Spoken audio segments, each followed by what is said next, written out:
Ia mencintai tanah Manggarai Barat sampai akhir hayatnya.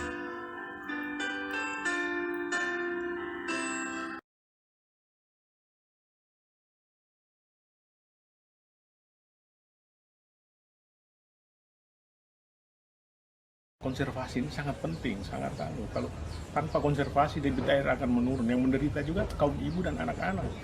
Kaum bapak-bapak hanya bisa melakukan ritual-ritual seperti barong wai, tetapi dengan adanya perdes kita harapkan bahwa ke depan kaum bapak-bapak juga harus berperan aktif dalam melakukan konservasi. Bukan hanya kaum ibu tetapi kaum bapak-bapak juga harus turut terlibat, karena kita lihat lokasi mata air ini jaraknya dari antara rumah dengan mata air sangat jauh, dan tidak mungkin semua itu harus dilakukan oleh kaum ibu. Sebaiknya peran bapak-bapak juga harus digalakkan sehingga mereka yang berperan aktif dalam proses konservasi mata air. Bagi manusia, kesempatan hidup di muka bumi ini tidak ubahnya dengan air yang mengalir. Manusia tidak dapat menyentuh air yang sama untuk kedua kalinya, karena air yang telah mengalir akan terus mengalir pergi dan tidak akan pernah kembali. Waktu terus berlalu. Setiap yang hidup pasti akan mati. Bagi manusia, setiap hembusan napasnya adalah perjalanannya menuju kepada kematian. Manusia boleh saja berlari dan mengejar dunia dan berjuang menggenggam segala yang diinginkan dari dunia ini dengan erat. Namun manusia tidak bisa berlari dari kematian. Kematian tidak akan pernah bisa dihindari. Jadi hidup bukan semata-mata urusan supaya bisa bernafas, tetapi hidup harus lebih bermanfaat. Menjadikan kesempatan hidup sebagai amanah. Inilah yang telah ditunjukkan oleh mendiang suami, ayah, saudara, dan sahabat kekasih tercinta kita, Bapak Kristoforus Urang. Dalam iman Katoliknya, ia telah tunjukkan jalan. Hidup adalah Kristus, mati adalah keberuntungan. Pak Kristo dilahirkan di Lembata, Flores Timur pada 23 Maret 1964. Menghabiskan masa sekolahnya sejak sekolah dasar hingga jenjang sekolah menengah atas di kampung halamannya Lembata. Selesai masa SMA-nya, ia memutuskan untuk pergi tinggalkan kampung halamannya. Ia merantau. Makassar adalah kota tujuan utamanya. Di sana ia bekerja.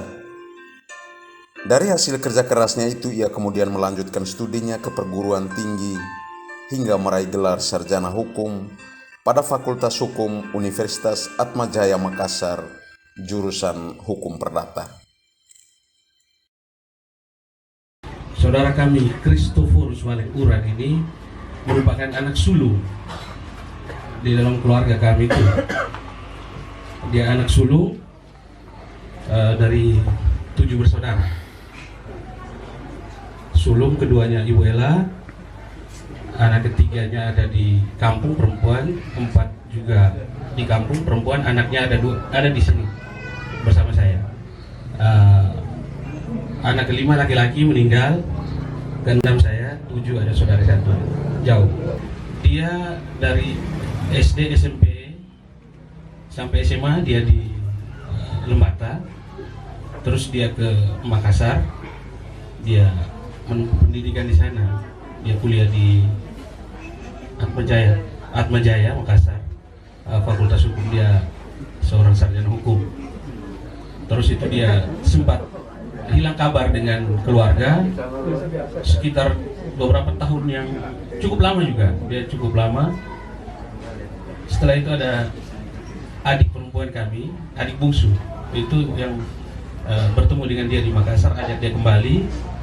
Kita bertemu di Kupang, adik balik aja, kami ketemu di Kupang, kami aja bilang sudah, orang tua sudah tua-tua semuanya, kita pulang. Tapi dalam perjalanan dia juga mungkin sudah terlalu lama tinggalkan kampung, dia hanya pergi untuk melihat dan lebih memilih untuk hidup di luar. Usai menamatkan pendidikan tingginya, ia mulai berkiprah sebagai seorang aktivis. Kiprahnya dimulai dengan menjadi asisten konsultan untuk kegiatan Wanatani dan pemberdayaan masyarakat kawasan hutan di Kalimantan Selatan yang didukung penuh oleh Uni Eropa pada Februari tahun 2002. Tidak berapa lama ia merasa terdorong untuk datang mengunjungi tanah Manggarai Barat yang pada saat itu sudah dijejaki dan didiami oleh saudari kandungnya sendiri, Ibu Gabriela Uran. Pada April 2002, Pak Christo menjejakkan kakinya pertama kali di wilayah Manggarai Barat. Desa Liangdara, Desa Golosengang, Desa Golomenting di Kecamatan Sanonggoang adalah wilayah pertama bagi Pak Christo mengabdikan diri sebagai aktivis di tanah Manggarai Barat. Di sana ia menjalankan tugasnya sebagai pendamping lapangan. Di waktu yang sama ia dedikasikan dirinya untuk memfasilitasi pengelolaan konflik bagi seluruh petani dampingan Yayasan Komodo Indonesia Lestari. Dalam periode yang hampir bersamaan, ia juga berjuang dengan kuat untuk memfasilitasi para petani di Desa Tiwung Nampar dan Desa Warloka untuk pengembangan hutan keluarga. Dari sinilah kisah cintanya pada tanah Manggarai Barat bersemayam. Pada Januari tahun 2008, Pak Christo mengembangkan tugasnya sebagai supervisor program desa sehat di Kecamatan Boleng, Komodo, Macang Pacar, Kubus, Velak, dan Kecamatan Sanonggoang. Di waktu yang bersamaan ia juga aktif menjadi pelatih advokasi untuk para petani dampingan Yakines di kawasan hutan beliling. Selain itu, ia juga ikut aktif dalam usaha pembangunan air bersih dan pemberdayaan masyarakat di Kecamatan Lembor dan Boleng yang tergabung dalam organisasi pengelolaan air minum atau OPA. Tidak sampai di situ, Pak Christo juga berjuang memberikan pendampingan kepada para petani padi yang berasal dari Lembor yang tergabung dalam Aliansi Petani Padi Lembor atau APEL. Selanjutnya pada tahun 2014, Pak Christo menjadi anggota pengurus Pusat Pelayanan Terpadu Perlindungan Perempuan dan Anak Kabupaten Manggarai Barat. Pernah menjadi narasumber dalam berbagai kegiatan seminar dan lokakarya, baik di tingkat desa, kecamatan maupun di tingkat Kabupaten Manggarai Barat. Sampai akhir riwayatnya, ia masih aktif memberikan pengawasan untuk program pertanian organik, pengembangan pangan lokal, pelaksanaan konservasi mata air, dan berbagai kegiatan lain yang khusus ia persembahkan untuk tanah dan sesamanya orang Manggarai Barat. Kegiatan ini didukung penuh oleh Misreo. Meskipun ia hanyalah seorang pendatang, namun karena kecintaannya pada tanah air Manggarai Barat, maka hampir semua daratan dan perkampungan di wilayah Kabupaten Manggarai Barat pernah didatanginya. Ia mendatangi, mendampingi, dan membagikan ilmunya kepada semua orang yang dikunjunginya. Pak Christo dikenal oleh anggota keluarga, rekan-rekan kerja, para tetangga, dan petani dampingannya sebagai sosok yang sangat sabar dan penyayang. Ia sangat dekat dengan siapa saja. Tidak banyak bicara. Lebih banyak memberikan senyuman kepada siapa saja yang ia jumpai. Ia adalah sosok seorang ayah yang sangat menyayangi istri dan ketiga anaknya.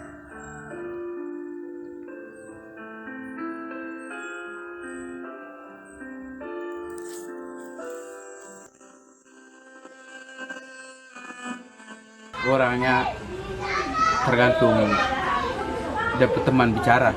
Kalau dia lawan bicara tuh friendly, dia akan bicara semuanya dilepas. Tapi kalau memang di box cocok, dia hanya omong seperlunya saja. Memang kalau dari dia tuh saya belajar bahwa semua manusia tuh memang perlu bicara, tetapi lebih baik tuh bicara seperlunya saja. Yang kedua, Om tuh dia tidak pernah marah orang. Saya tidak pernah lihat dia marah. Siapa dia ada juga tidak pernah marah. Om pun anak itu tidak pernah lihat marah.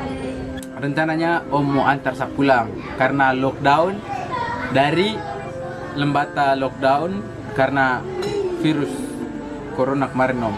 Tapi ternyata Om pamit le, Om bukan antar saya tapi Om pamit jalan terus, Om te pulang. Kami bahwa ketika diskusi dan dia buat tunggu apa, minimal mentahnya, karena kita tidak tahu diskusinya sampai berapa jam.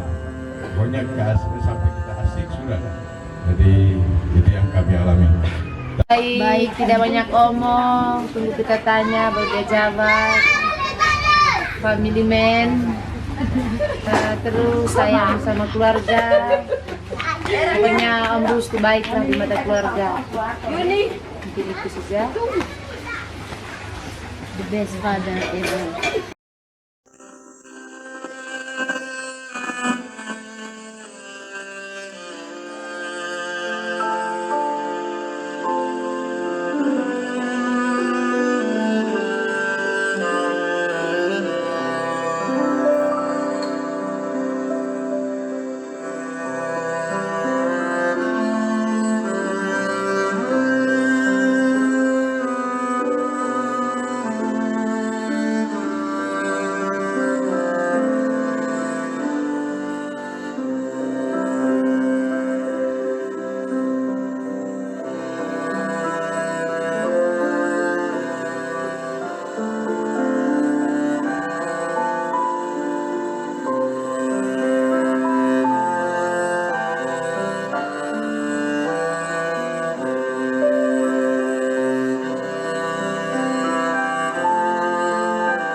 Dan kalau kita mati bagi Tuhan. Jadi, baiklah dalam hidup maupun dalam mati, kita tetap milik Tuhan.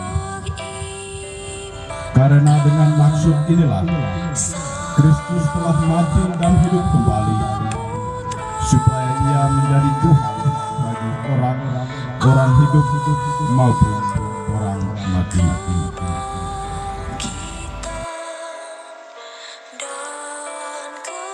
Om Kristo dalam seluruh perjalanan hidupnya, kita tahu bahwa dia adalah seorang pekerja sosial yang bergabung dengan keluarga besar Yakines.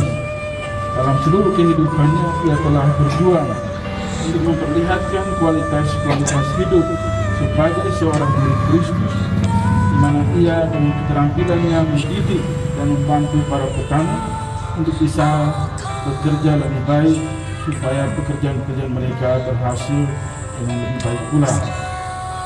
Ia telah berjuang dengan segala daya upayanya untuk menjadi murid Kristus yang terus mewartakan kegembiraan dan sukacita hidup dalam kehidupannya sebagai seorang staf dari Yakobus. Ia juga adalah seorang yang murah senyum. Kalau kita perhatikan orang Kristo, orang ini hampir tidak pernah marah kalau saya lihat. Jadi kan nanti teman-teman di Yakobus bisa berkesaksian. Tapi saya lihat dan beberapa kali bersama dengan dia di lapangan, kita lihat bahwa dia gampang sekali senyum dengan setiap orang yang dia jumpai. Tidak ada satu kata yang menunjukkan bahwa ia marah atau ia tidak suka dengan seseorang. Ia telah berjuang untuk menghidupi suatu kualitas hidup menurut kualitas itu sendiri. Ia juga seorang yang peduli kepada orang-orang yang ada di sekitarnya. Saya kira Bapak Ibu petani yang ada di desa mengetahui bagaimana Om Kristo juga peduli dengan mereka. Dalam situasi apapun, Om Kristo tidak ditugaskan ke desa, pasti dia melaksanakannya dengan penuh tanggung jawab dan juga penuh sukacita.